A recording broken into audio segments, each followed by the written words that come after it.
JEE 2005 की problem देख रहे हैं हम। If a star can convert all the He nuclei completely into oxygen nuclei, the energy release per oxygen nucleus is, mass of nucleus is 4.0026 AMU for helium basically, and mass of oxygen nuclei is 15.9994. Question is very beautiful and very simple because mass of the nucleus is given. Mass of the atom given होता तो हमें कुछ problem हो सकती थी। Mass of the nucleus अगर given है तो हम डेल्टा एम आसानी से कैलकुलेट कर सकते हैं। क्या होगा आप देखिए, यहां पर ऑक्सीजन होता है 8O16, हीलियम के कितने न्यूक्लियाई यहां पर यूज्ड अप होंगे? 4 helium nuclei will used up to give a oxygen nucleus. So delta M is simply delta M जो होगा mass of the reactants, that is 4 times mass of helium nuclei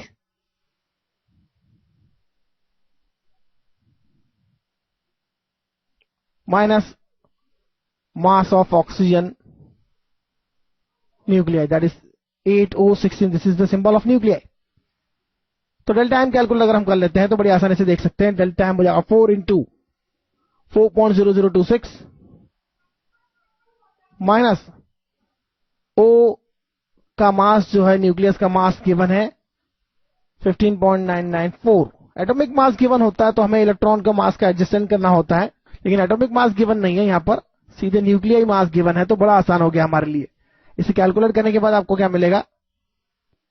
यह होगा 16.26 का 4 हो जाएगा 104, तो ये 0104 होगा। माइनस यहां लिखे तो ज्यादा अच्छा रहेगा। 15.9994 यह होगा 0.0110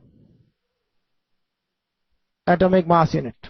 नाउ एनर्जी रिलीज जो होगा वह बड़ी आसानी से देखा जा सकता है। एनर्जी रिलीज जो होगा डेल्टा एम, AMU में अगर आपने कैलकुलेट करा है तो 931 MeV से मल्टीप्लाई कर दीजिए आप, तो 0.0110 इंटू 931 MeV, यह वैल्यू होगी आपकी एनर्जी रिलीज की। देखना है द एनर्जी रिलीज्ड पर ऑक्सीजन न्यूक्लियाई इज, एक ऑक्सीजन के लिए आपने इक्वेशन लिखा है, पर हीलियम के लिए पूछा होता तो इसका क्वार्टर एनर्जी निकालना होता, 1/4 निकालना होता आपको। तो यह वैल्यू कितना होगा? यह वैल्यू होगा 10.24 MeV। That is the answer. इतना तो हो नहीं सकता, आप देख सकते हैं this is nearly 1000, this is nearly 0.01, this is nearly 10।